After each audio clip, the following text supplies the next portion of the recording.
Assalamualaikum warahmatullahi wabarakatuh. Hamdan wa syukran lillah, amma ba'du. Ikhwani fillah yang dirahmati Allah subhanahu wa ta'ala, dimanapun kalian berada, semoga Allah subhanahu wa ta'ala selalu memberikan maghfirah dan kasih sayangnya, memberikan kesehatan dan rezeki yang berlimpah ruah. Ikhwani fillah yang dirahmati Allah subhanahu wa ta'ala, inilah 3 zikir sebelum subuh. Selain solat wajib fardu yang dilaksanakan 5 kali sehari, umat muslim juga memiliki ibadah sunnah yang hukumnya tidak wajib tetapi memiliki pahala dan ganjaran yang besar. Salah satu ibadah sunnah yang biasa dilakukan adalah solat sunnah, seperti salat sunnah qabliyah subuh. Salat qabliyah subuh merupakan salat sunnah yang dilaksanakan sebelum salat subuh. Salat qabliyah subuh menurut mazhab Syafi'i sama seperti salat fajar.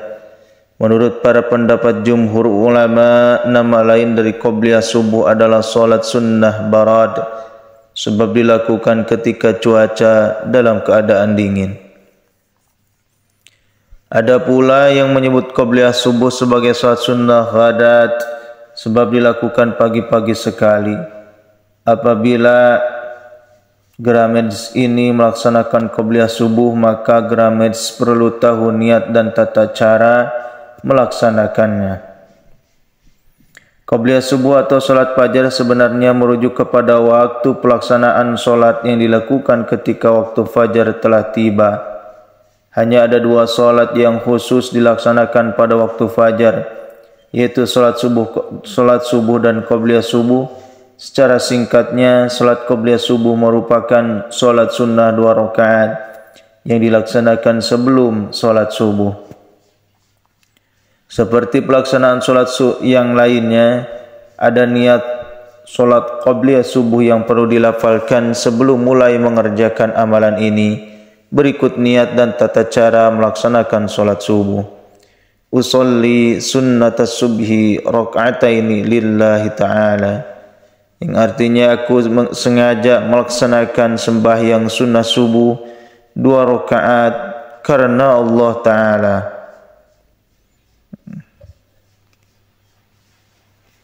Tata cara melaksanakan salat qabliyah subuh. Tata cara salat qabliyah subuh sebenarnya sama seperti salat fardu dan salat sunnah lainnya, namun ketika melaksanakan salat qabliyah subuh dianjurkan untuk membaca surat pendek. Hal ini karena waktu pelaksanaan qabliyah subuh terbatas. Rasul juga melaksanakan salat qabliyah subuh dengan waktu yang singkat. Salat sunnah ini dikerjakan sebelum salat fardu subuh dan hanya sebanyak 2 rakaat saja. Berikut tata cara melaksanakan salat sunnah qabliyah subuh. Membaca niat salat sunnah qabliyah subuh, usolli sunnatas subhi raka'ataini lillahi ta'ala. Kemudian membaca takbiratul ihram, Allahu Akbar. Membaca surat Al-Fatihah, kemudian dilanjutkan dengan membaca salah satu surat pendek dalam Al-Quran. Melakukan ruku, melakukan i'tidal.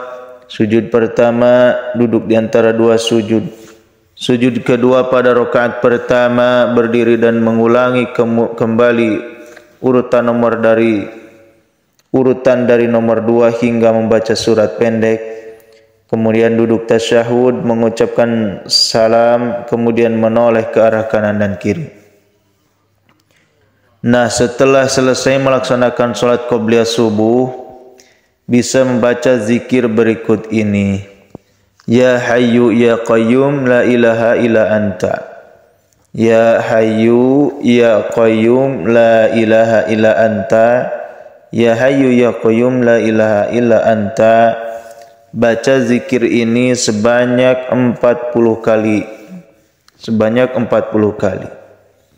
Kemudian tutup zikir dengan subhanallah wa bihamdihi, subhanallahil azim, astaghfirullah. Subhanallah wa bihamdihi, subhanallahil azim, astaghfirullah sebanyak 100 kali. Kemudian dianjurkan untuk berbaring ke arah samping kanan sambil menunggu waktu untuk melaksanakan sholat subuh. Menurut Syekh An-Nawawi, dianjurkan umat Islam membaca bacaan zikir khusus setelah melaksanakan sholat qobliyah subuh dan menunggu waktu subuh. Berikut adalah doa yang dianjurkan dibaca setelah melaksanakan sholat qobliyah subuh. Allahumma rabba Jibrila, Allahumma rabba Jibrila wa Israfila wa Mikaila wa Muhammadin nabiyyi a'udzu bika minan nari. Ya, artinya, ya Allah, Tuhan dari malaikat Jibril, Israfil, Mikail dan Muhammad yang menjadi nabi, saya berlindung padamu dari api neraka. Ikhwani fillah yang dirahmati Allah Subhanahu wa taala, itulah dikir-dikir atau amalan sebelum kita melaksanakan sholat subuh. Semoga Allah Subhanahu wa taala memberikan kepada kita kekuatan untuk mengamalkannya, untuk melaksanakannya dan mengistiqomahkannya. Mungkin itu saja yang bisa Al-Fakir sampaikan. Billahi taufiq wal hidayah. Wassalamualaikum warahmatullahi wabarakatuh.